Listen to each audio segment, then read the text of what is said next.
And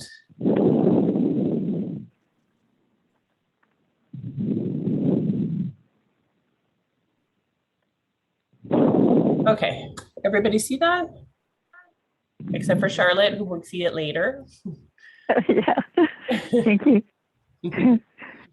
Okay, so I'm gonna talk a little bit about NAMI, and then we are gonna talk about the importance of sleep today. So what is NAMI? NAMI is the largest grassroots organization started by the friends and family of those with serious mental illness. We are a national organization, so we have affiliates across the country, as well as a state organization. Our NAMI California organization does a lot of work with advocacy, and then we have our local affiliates that affect more of the community on a boots on the ground kind of level. There are about 12 affiliate chapters across Los Angeles County, and there are affiliates across the state. So basically anywhere you go in the United States, you can find NAMI. Our mission is mental health recovery and resiliency. We are dedicated to improving the lives of individuals affected by mental illness, their family, their friends, their loved ones, their caregivers, their siblings, by promoting and providing mental health education, support, and advocacy. The areas we serve, even though our name is NAMI Long Beach area, we serve the area around NAMI Long Beach. So on the screen, you'll see some cities that we serve.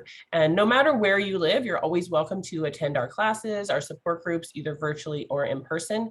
And we understand that everyone's journey to recovery and resiliency is different, and we support your journey through the services that we offer.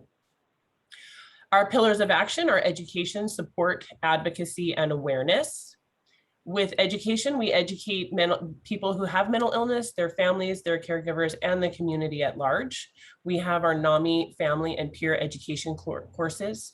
We have specific courses based on topics. We can do capsule classes such as this one where we speak on a certain topic. We have workplace wellness options, as well as basics on demand monthly speaker presentations through our general meeting. And then we have our grant work with Dignity Health, doing mental health first aid and question, persuade, refer. In our programming for support, we support people with mental illness and their families by helping them find coping mechanisms for their daily struggle. We have support groups for family members. We have support groups for peers, which is the term that we use to describe those that have a mental health condition. And then we also have mixed groups. We have a group that works with both. So we are there to provide networks for families and for peers for support. When we're talking about awareness, this is one of the things that this presentation exactly is one of the awareness type presentations that we provide just into the community, in health organizations, to businesses, to law enforcement, schools, and youth groups, just to provide information and general context for mental health disorders, support, and recovery. Our advocacy, we do a lot of work, especially like I mentioned, our state group does a lot of work with policy and legislation, and trying to just make sure that our community is protected and represented at the state and local and national government levels. So that is something that we definitely strive to do. And with all of that, how much does this cost? NAMI programming costs nothing to the community. We are supported through donations. We work under grants, and then we also work with the Department of Mental Health and the Prop 63 Mental Health Services Act. We are a Gold Star Seal of Transparency and Reporting as a nonprofit. And this September, we are going to be joining Long Beach Gives as a fundraiser. There's only, I think, about 7 mental health organizations in this Long Beach wide fundraiser that's going to be going on. So please, if you hear about Long Beach Gives, if you go onto the Long Beach Gives website, look up NAMI Long Beach and make sure that we are who you are donating to. There are resources available at home. We have a national helpline that is available for certain hours. That is Monday through Friday, 10 to 6 Eastern and 7 to 3 Pacific. NAMI OC has a warm line, and it is available 24/7. That number is 877-910-9276. And then we also connected to the crisis text line. So if you text NAMI to 741-741, they will know that you are texting in regarding a mental health issue right away. Our support groups, as I mentioned, we have our family support group. That's about a 90-minute meeting twice a month for caregivers, siblings, loved ones, partners, parents of those that have a mental health condition. Our connection meeting meets twice a week, and that is for peers, anyone living with a mental health condition. And both of these I have seen huge and miraculous changes happening for participants and families that go to these support groups. There is a lot of wisdom, there's a lot of resources, and just a lot of understanding. We have Spanish language support groups. We also have our faith-based support group, which is more open to anyone who wants to talk about their journey with mental health and faith or spirituality. We have Spanish program. Our family to family class and Familia a Familia is a class for family members to learn more about what might be going on with their loved ones.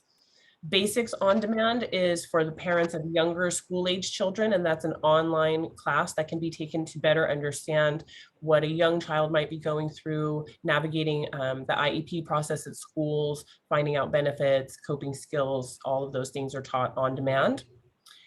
Our wonderful partnership grant with St. Mary's Medical Center and Dignity Health California Hospitals to provide free youth mental health first aid, adult mental health first aid, and QPR question, persuade, refer to community members that might be connected to those that are at high risk.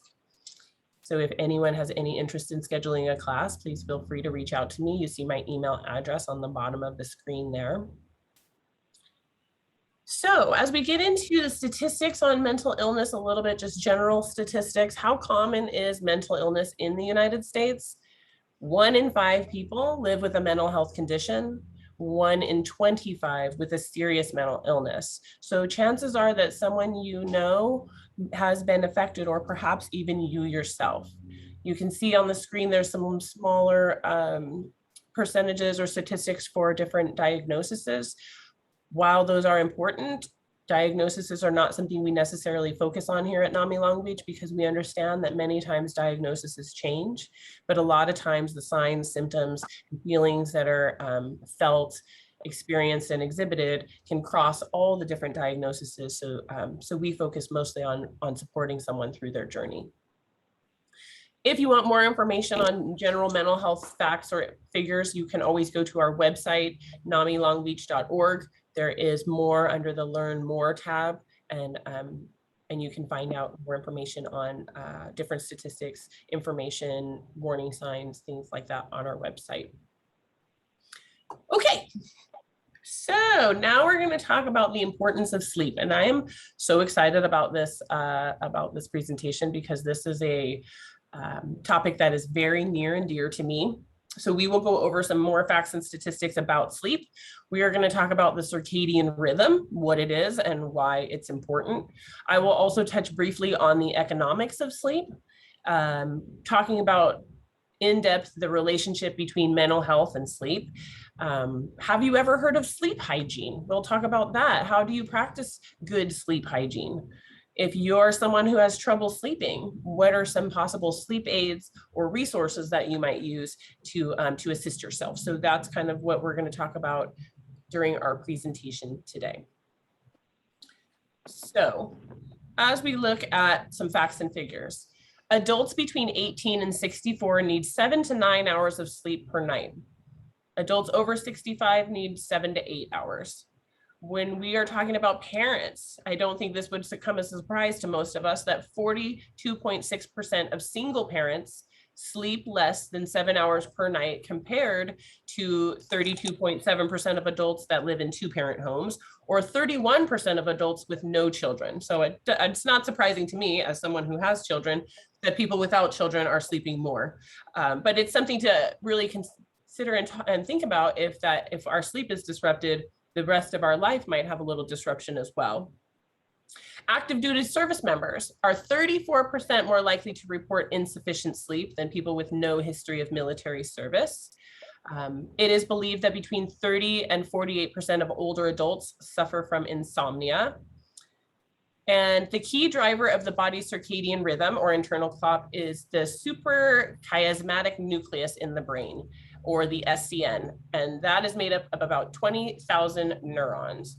So when we are talking about those neurons. Neurons are information messengers. They send information back and forth within your body. When we look at the brain has, I think, like 38 billion neurons. Well, the optic nerve has about 100 million neurons, and the human heart has about 40,000. So you can get an idea of how important neurons are, and the fact that 20,000 neurons are being used by that circadian rhythm means that it's an important part of our body and our physiology. So what is a circadian rhythm? And I'm actually going to hang on 1 second. I need to do one thing. So sorry. Right. Okay, we are back. Awesome. Okay, so let me put my camera on, make sure my camera's on.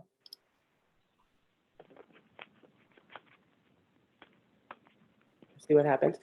Okay, so the key driver is the body's circadian rhythm or internal clock.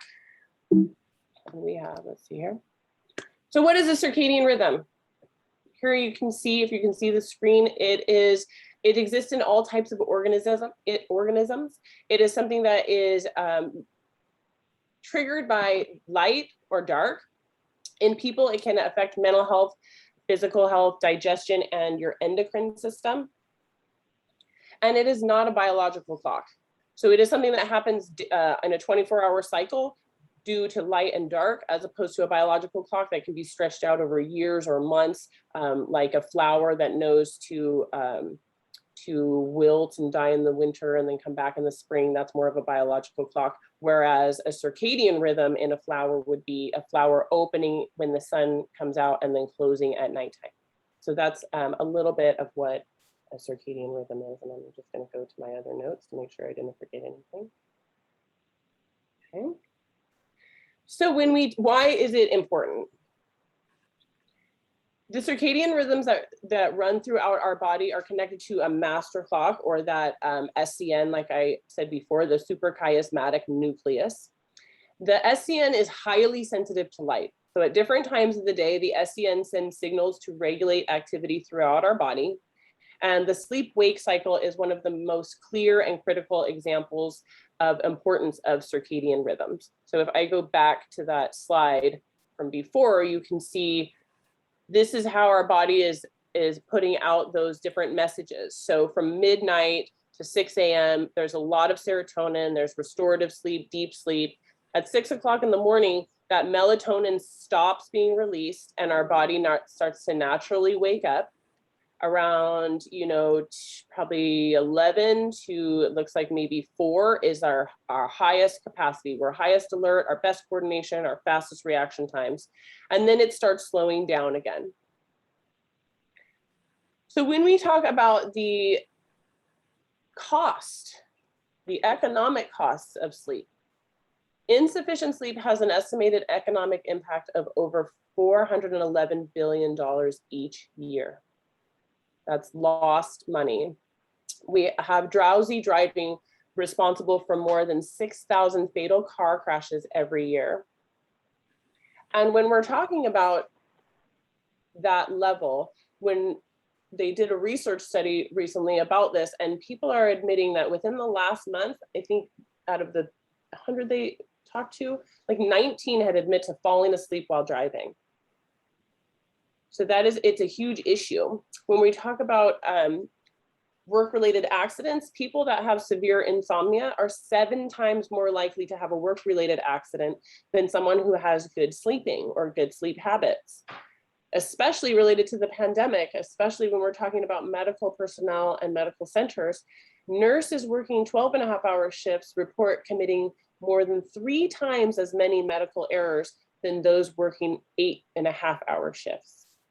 So it's important to understand that when we're tired, when we're not getting good sleep, when we're overworked, it's going to affect not only ourselves, our physical bodies, but people around us, our job performance, decision-making, all of those things come into play when we're talking about the importance of sleep. So when we talk about the relationship between mental health and sleep, how does sleep affect your mental health? And I'm going to ask you all if you can share, if you want to share in the chat box. How do you think, or if you want to unmute, how do you notice it? Do you notice it, whether you've had sleep loss or how it affects you? Anybody want to share? I can share. Okay, go ahead, Charlotte. Well, if I don't get enough sleep, my next day, my brain is not processing. It just is not cooperating with, and every day I think we all have goals, whether they're small or large, and that's how I see it. It just does not process the thought process, the focus of what I need, remembering things. That's what I notice. Thank you. Thank you so much. Yeah, I can relate to that. Did you have something, Cecilia? Well, yes, because when I wake up that I didn't get a good night's sleep, I physically hurt. My knees, arthritis, my back, and other nights when I have had maybe not 8 hours, but maybe a good long stretch, I tend to wake up at least once to go to the restroom in the night. But if I've gone good, I think 4 or 5 our hours internet instead of 2, it really, in other words, when I get more sleep, I feel like, not that I jump out of bed, but when I get out of bed, I'm not as stiff. I'm not as lethargic. I actually want to get up. I want to start my day. If I don't, then I'm kind of, I've often called my laziness as that, but instead maybe I'm just depressed. Because your body didn't get the rest you need. Yeah. And by the way, real quick, going back to those nurses, yeah, that's scary. 3 times the amount of errors, and you're in a medical situation. If you're the patient, why can't they maybe require or change those 12-hour shifts? I know that hospitals do that, but at what expense? 3 times the errors? Yeah, I do believe they're maybe lower now, maybe about 10-hour shifts sometimes, but they are there a long time. And it is one of those things where it can be dangerous. So thank you all for sharing so much, because I can relate to everything that you said about whether or not how your sleep affects your mental health. So when we talk a little bit more about that, the sleep is closely connected to mental and emotional health and has demonstrated links to depression, anxiety, bipolar, and other conditions. Research also has uncovered that the brain activity during sleep has profound effects on emotional and mental health. During sleep, the brain works to evaluate and remember thoughts and memories, and it appears that a lack of sleep is especially harmful to the consolidation of a positive emotional content. For me, that's really, that's very personal, and it has a huge impact. And I'll talk about that a little bit later as we talk more about the specific mental health issues that are connected, because of my son and his suicide attempt. So when we talk about depression, historically, sleeping problems were seen as a consequence of depression, but growing evidence suggests that poor sleep may induce or exacerbate depression. And when we're talking about this, it's the idea that, I think something like 300 billion people worldwide are struggling with depression. And a lot of times it's not the bidirectional relationship. And I'm going to say that phrase a couple of times when we talk about these specific mental health issues, is that bidirectional relationship between sleep. Not sleeping or oversleeping can have an impact or can have a detriment on your mental health, just as having a mental health problem can have a detriment or an impact on your sleep. So that's the bidirectionalism of that thought, is that previously it was thought that oh, you have a mental health problem, and then that's why you have sleeping problems. But now we're learning more and more that sleeping problems can be not only a symptom, but can also be a causation for mental health problems. Seasonal affective disorder. So this condition is closely tied to the disruption of your internal clock or your circadian rhythm. And as we've talked about, that helps control multiple bodily processes. With seasonal affective disorder, people's sleep habits are interrupted due to the change in the sun and the light that they're receiving. So you might have people that are more depressed, sleeping more, really low, especially when it's the winter time or it's darker, cold out, those types of things. But then on the flip side of that, they might also have more energy, not be sleeping enough, have too much going on during the warm times. So there is it's not as if it's just a wintertime issue. It can be winter and summer because your body is not regulating correctly on that circadian rhythm. And the light that's coming in is not having the effect that it would in a neurotypical or healthy person. Anxiety. Anxiety can contribute to a hyper state of arousal, which your mind is racing, you're thinking, your skin is buzzing, you're just too awake. And that is considered to be a central contributor to insomnia.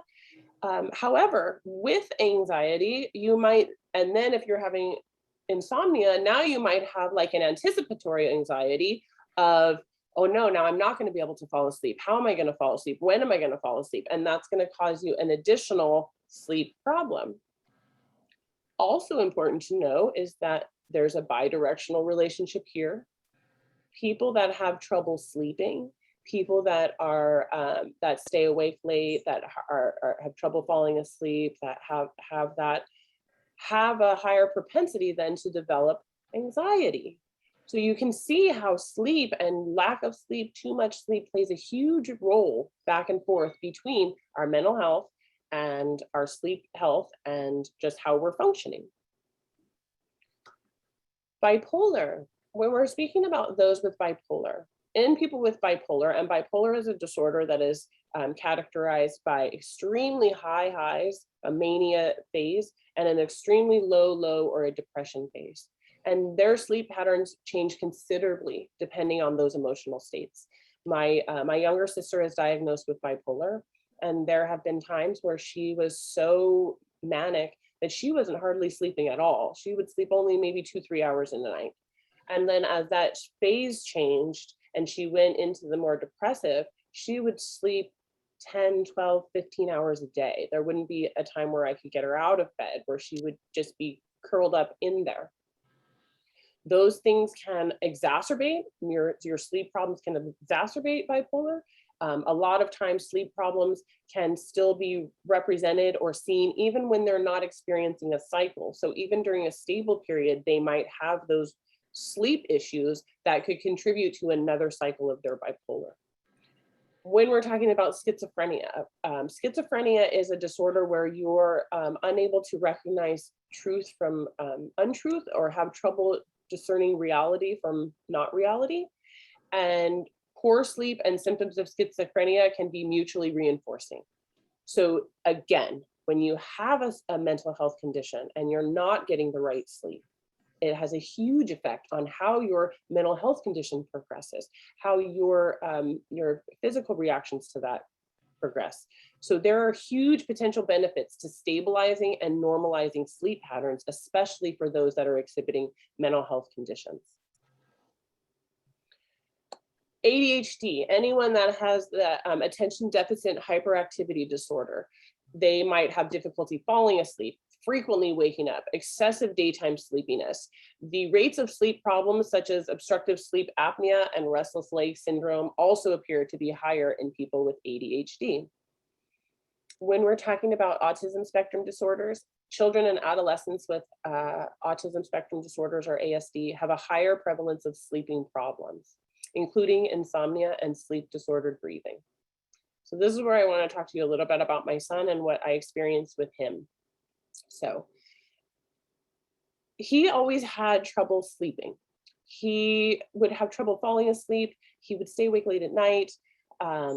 He admitted when he got into high school that he would fall asleep quite often during his classes, especially the months preceding his suicide attempt. His sleep pattern was very disjointed.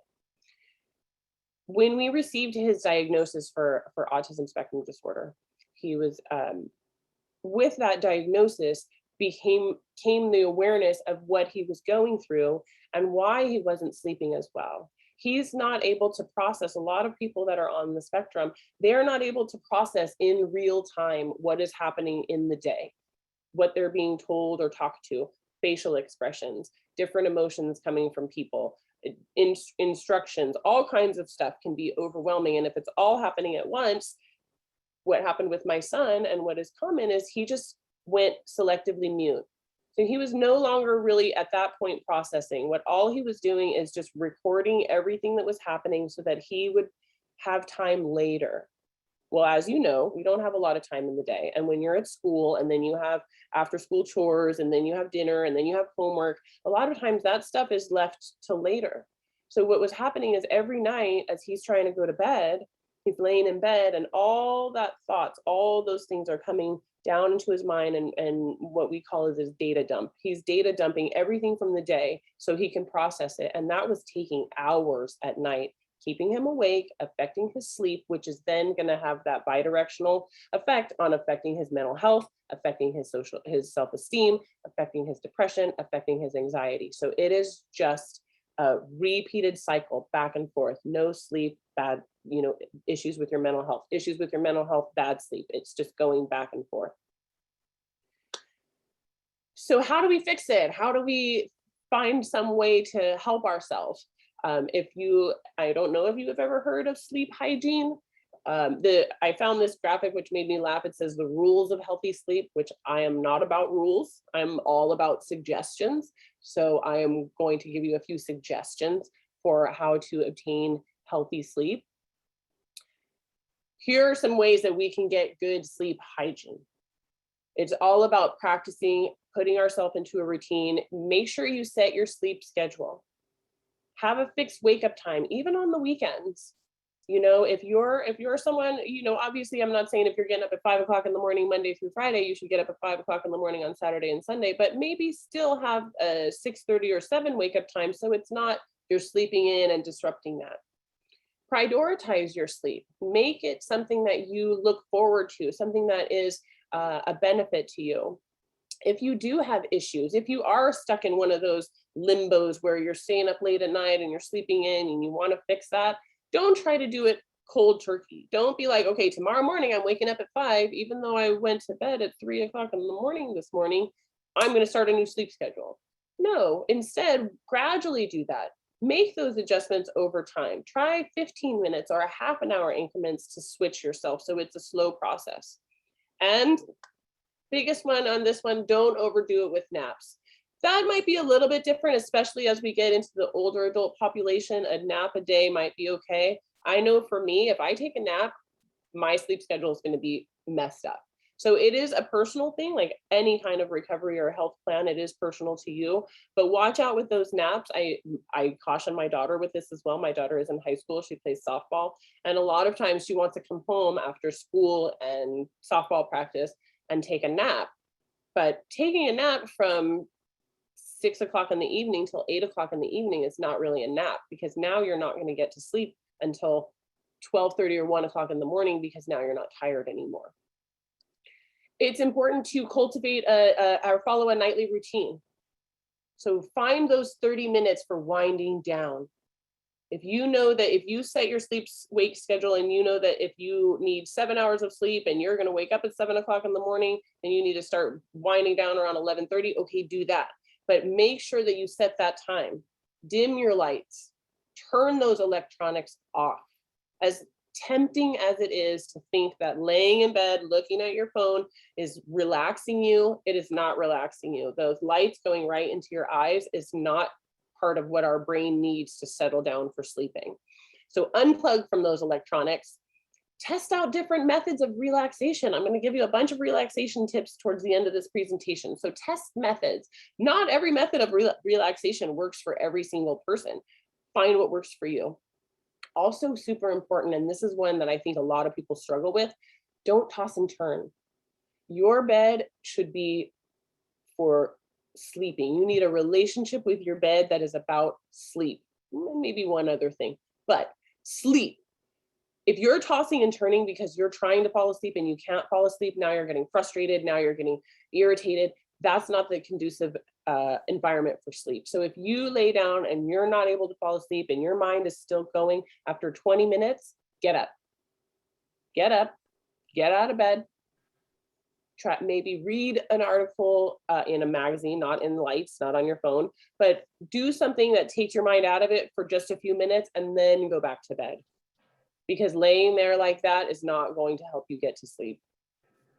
And cultivating your daily habits. Every day we need to focus on good sleep.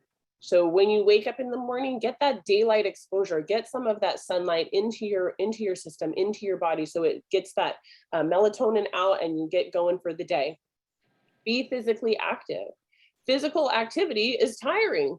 So if you're being physically active during the day, your body is more likely to want to sleep at night. That's one of the issues that's developed as we have become this more sedentary lifestyle, and we are not so much out there hunter gathering, farming the fields, doing that physical work. We're sitting a lot of times at desks all day long. We're not getting a ton of physical activity. And so our bodies are not as tired as they normally would be. Don't smoke and reduce alcohol consumption. Obviously, most of us know the reasons why smoking is bad for us, and limiting alcohol is a good idea. But nicotine is proven to affect our sleep cycles. It can keep us awake longer. Now, I like to mention this because it's often not known that nicotine is also an anxiety reducer. So a lot of times people that have mental health issues smoke cigarettes, and they might smoke quite a bit. And for those of us that maybe don't understand that, we're like, why are you smoking so much? But when you realize that there are nicotine receptors in your brain and that nicotine can provide a space between a thought and an anxious reaction, you can understand why smoking is preferred for some people. So it's about more understanding of what it is in our body processes and how it affects and why we're choosing certain things. So, you know, if you're not someone that has a serious mental health condition or an anxiety problem and you're not a smoker, don't start smoking. It might mess up your sleep. If you feel like you can quit smoking at a safe place, do that. Alcohol consumption. Alcohol can affect our sleep cycles as well. Cutting down on caffeine in the afternoon and evening. This is so big for me. And I know that if I have a cup of coffee or a caffeinated soda after really like 6 o'clock at night, I am in big, big trouble. I am not going to fall asleep. So for me, I have to be very aware of like, I'm cutting the caffeine. I'm not going to do that. And also eating late. It's always an issue in my family. When daylight saving comes, it feels like meals get pushed and now we're eating dinner at 8, 9 o'clock at night. Eating that late, your body's processing, your digestive system's going. So you're still busy, even though your body is now telling itself to relax. And an important thing, especially for us, is where you sleep. Where is it that you are sleeping? Optimize your bedroom. Make sure that your mattress and your pillow are suitable. I just this last weekend had to stay the night at a hotel, and I was the exact example of wrong sleep habits this weekend. I was driving far. I had I think a Red Bull energy drink and a soda way after 6 o'clock at night. I did not get to sleep that night until probably 3:30 in the morning, and the mattress and the pillow were awful. So these are huge contributors. My body was physically tired, but my mind wasn't. But because I was physically uncomfortable, it took even longer to fall asleep. So make sure that you have a comfortable spot. Make sure that you're using excellent bedding, that you understand what's going to work for you. Do flannel sheets work better? Do satin or silk sheets work better? Do you need moisture wicking sheets? Because you're like me, you're you're just hot at night. Setting a cool and comfortable temperature, always err on the side of a little bit cooler to help you sleep. Block out light. Block out the light and drown out the noise. This I have seen almost a miracle happen with my husband. I let him borrow a sleep mask. My sister sent me a weighted sleep mask and I had been using it, and he had complained about the light leak in our bedroom. And I was like, here, you want to try this sleep mask? That sleep mask alone has changed his whole sleep outlook. It's helping him sleep deeper. He's not snoring as much. He's not waking up as often during the night. He's able to sleep a little bit longer in the morning because the sunlight doesn't come in. You know, he's able to wake up on time with his alarm as opposed to coming in at 5 or 6 in the morning because our bedroom is really bright. Something as simple as a weighted sleep mask, I think they cost like maybe $8 or $10, $12, can be hugely beneficial. Drowning out noise. Maybe it's not the light that bothers you. Maybe you live in a neighborhood that's loud, or there's a street traffic or whatever. Different things, white noise machines, fans, music, meditation.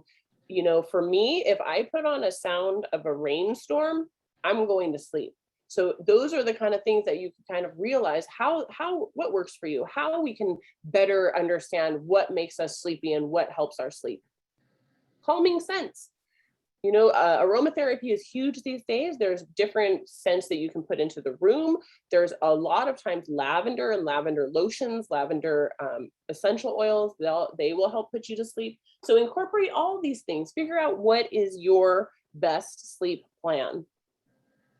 When we were talking about prescription sleep aids or drugs to help us sleep, there are all kinds of drugs that can help us sleep.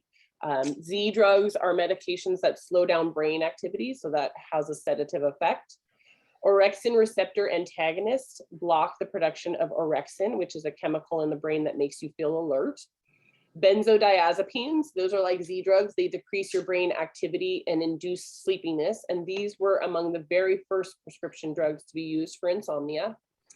Melatonin receptor antagonists. So this is a medication that increases the level of hormone melatonin, which promotes sleepiness. Antidepressants.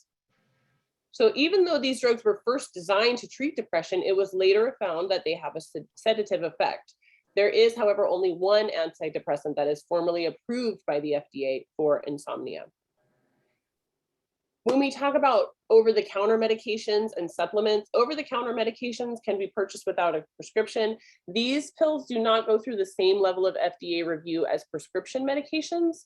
A lot of times you might find these in like the pain reliever section, like a Tylenol PM or anything with those PM at the end, meaning that it's got some kind of knock you out feeling in there. And then we have natural sleep aids, such as melatonin, valerian, or kava. These are examples of dietary supplement sleep aids. With these, they are not overseen and a lot of times can be mixed with the different types of organic compounds. So there might be different formulas. So it's important to kind of really research whatever one you're looking at and what the reviews are, what it contains, those types of things. So now I'm going to get into some resources that we have, and I see there's a chat. Let me see, which is the only one. Oh, I will let you know that, Cecilia.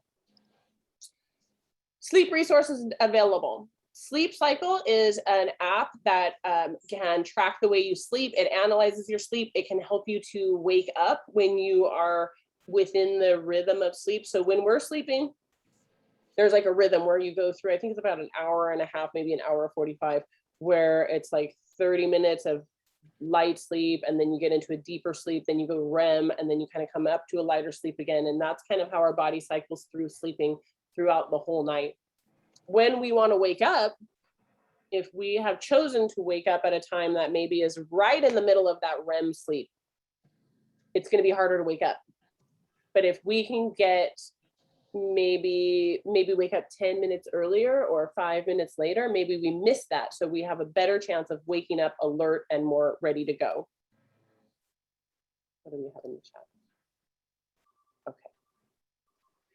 So that's something that is important for us to understand, that the way that our sleep cycles work affects how we wake up. So this is an app that will help you go through that stuff, understand it, and better schedule your sleep. Headspace. So Headspace is another application for your phone. You can also find it on the web. There are a full library of meditations.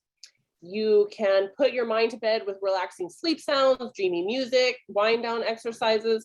And then there's also things for the daytime, making mindfulness a part of your routine. There's workouts, yoga, music playlists. It's basically an all-encompassing, whole life, holistic type application to help you with all the areas that tie in together, including sleep.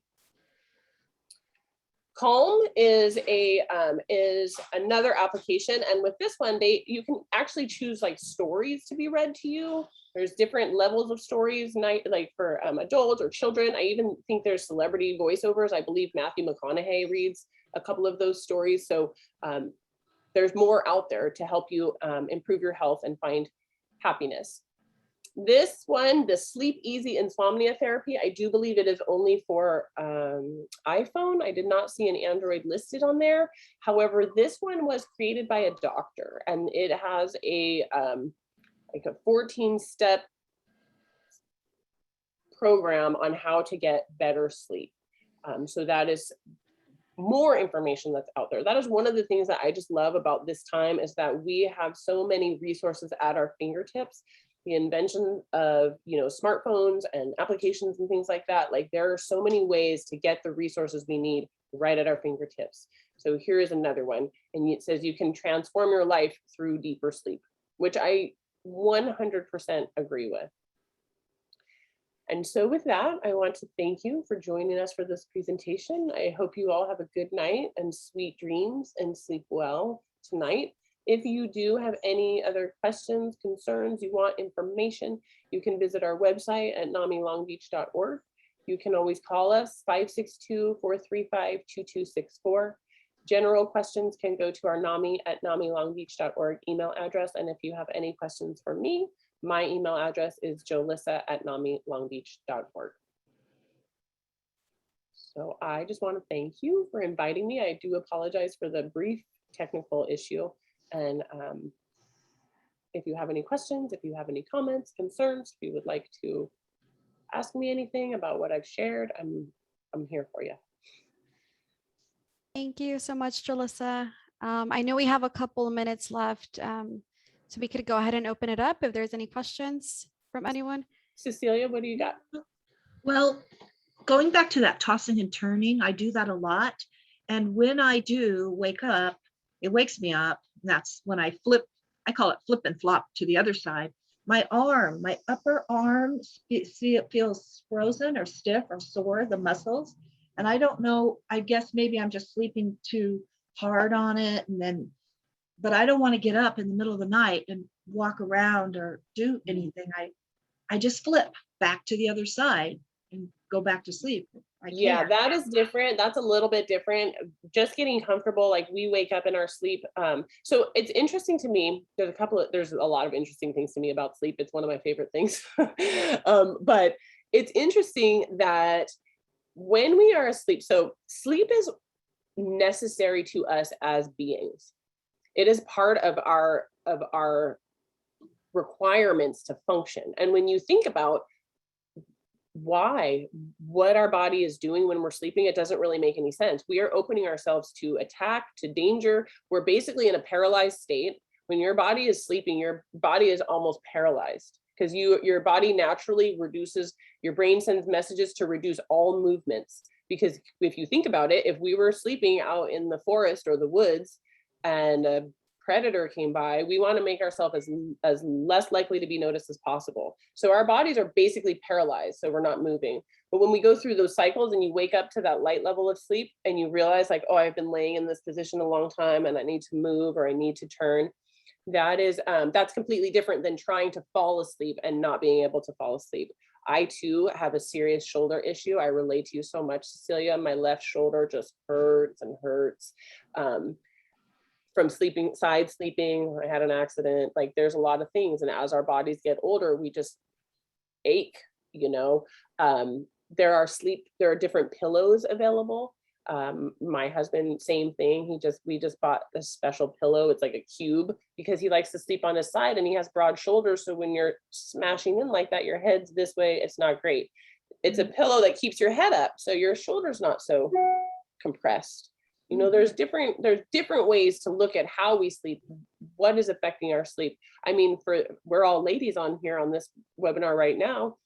Sleeping on your side or your face, that's a wrinkle maker. So like the best way to sleep to save your face is to lay on your back with your face just relaxed. So there's all kinds of things that go into our sleep and what makes sleep better or not good. Traveling, if you're not at your own home, you're not fully asleep. So, you know, what's funny is people always come back from vacation and they're like, oh, I need a vacation from my vacation. Well, that's because you didn't get good sleep pretty much the entire time you were gone, even if you're in the fanciest hotel with the nicest bed, because our minds, our brains already know you are not at your home. You are not in a safe place. Be aware. So even though you're asleep, part of your mind is like, wait a second, let's make sure nobody's going to get me. Let's make sure I'm not going to get, eaten by a tiger. We're still pretty much cave people in our brains. So we have to work with that. And when you're not at home, you're not getting good sleep. Having said that about a good bed in a hotel, because I think some of the best beds I've ever slept in were some hotels. But anyway, I think everyone deserves a good bed. And I'm glad that you mentioned that, nice bedding, because I have some friends who have insomnia and they haven't changed their bed in years. And I guess, I've read that you should change your bed in 7 to 10 years, get a new bed. Everybody deserves a good bed. Exactly. And so then when you think about this on a more macro scale, when you think about the homeless, when you think about housing insecure, I'm someone who had to live out of her car for a while. Sleeping in your car is not good sleep. Yeah. So these are the kind of things that when you're like, it seems so obvious. Healthy eating, good sleep, that's the two best medications for pretty much anything that ails us. But we are not set up for that. We're not aware of that. We're not pushed towards that. It's about that awareness. And that's why I mentioned the circadian rhythm. For me, my very first depression was because I stopped sleeping at nighttime. I was 7th, 8th grade, started watching cable TV at nighttime and just ended up staying up really late and sleeping all day and staying up. It was summertime and I was staying at my sister's house and she didn't care. And from that moment forward, my mental health has never been the same. And I look at that right now and think like how different my life might have been if that had not happened to me when I was 13 years old. If I had had a normal sleep schedule, if I had had a healthy sleep schedule going into high school and through high school, as I did not, So it's something so simple, but it has such a huge impact on who we are and how we react and how we feel and what we think and say, and we're not paying attention to it, I know that they have recently talked about pushing the high school start time back to like maybe 9 o'clock in the morning, because teenagers are on a whole other circadian rhythm. And they're not ready and optimal at 7 o'clock in the morning. So pushing them to go to school and learn something and be up and be on time to a 7 or 8 a.m. thing is, a huge thing when they're not going to even be ready till more like 10 or 11 in the morning. There's so many things that go with this. Let's see. Thank you, Mary. I see or May, I see your note. I will give a copy of the slides to Patty so that she can email them out to everyone. Yes, that'll work. Thank you. Sleep number beds as sleeping aids. I think those sleep number beds are amazing. I think if it works, use it. My husband and I just got a new mattress, and we got one that's supposed to be like extra cool. Like it's supposed to be extra cooling and not as hot. Cause like I mentioned, I'm a hot sleeper. my husband is Native American and he's like a heater at nighttime. So both of us, it's just too hot. We needed a cooling mattress or something that's going to be cooler for us. That's why I mentioned like moisture wicking sheets, especially as those of us women, ladies get older, we get towards menopause, there's hot flashes, there's all of a sudden you're sweating out of nowhere. So, I mean, I don't know about anybody else, but I have fully woken up in the middle of the night, just drenched, had to change pajamas, had to put towels down, sheets, all that stuff. All those things contribute to then the next day, how I feel, what's happening. Yeah, go ahead. Just real recently, I've been trying to avoid sugar, and that's not easy, but I do think it's related to at night, my sweating. I believe because I'm sweating less because I'm eating less sugar. Yes. I've also heard ginger. Ginger can also somehow weirdly play a part with sweating at nighttime. But again, it's all about research. It's all about understanding how your body reacts, what you're going through and making it work for you. So yeah. I don't see any more questions in the chat. We're 1 minute away from the end. So. Oh, there was one mention, it was kind of quick toward the end of a slide. There was only one FDA approved anti-insomnia drug for seniors. There's one that is approved for insomnia, and I will find out that and get that to you. Oh, okay. Because only one has officially been approved, but the thing is that a lot of them have those side effects. You know, so I know many times, and that can be an issue with medication compliance when you have someone, a younger person that's like, oh, I realize that I need to take whatever prescription drug for my mental health, but it's making me tired all the time and I want to sleep all the time, or I am sleeping all the time. And that becomes a huge issue when someone wants to, you might have to wait 3 weeks or a month to get the full therapeutic benefit of a medication. But if that person after 2 weeks is like, I don't want to take this anymore because it's making me tired, you're never going to get to that point where you might level off and not be tired anymore. So there's a huge component that comes into play when we're talking about sleep and how it affects us and medications and all the different things, which is again why awareness is so important and why I'm so grateful to be able to give these kind of presentations.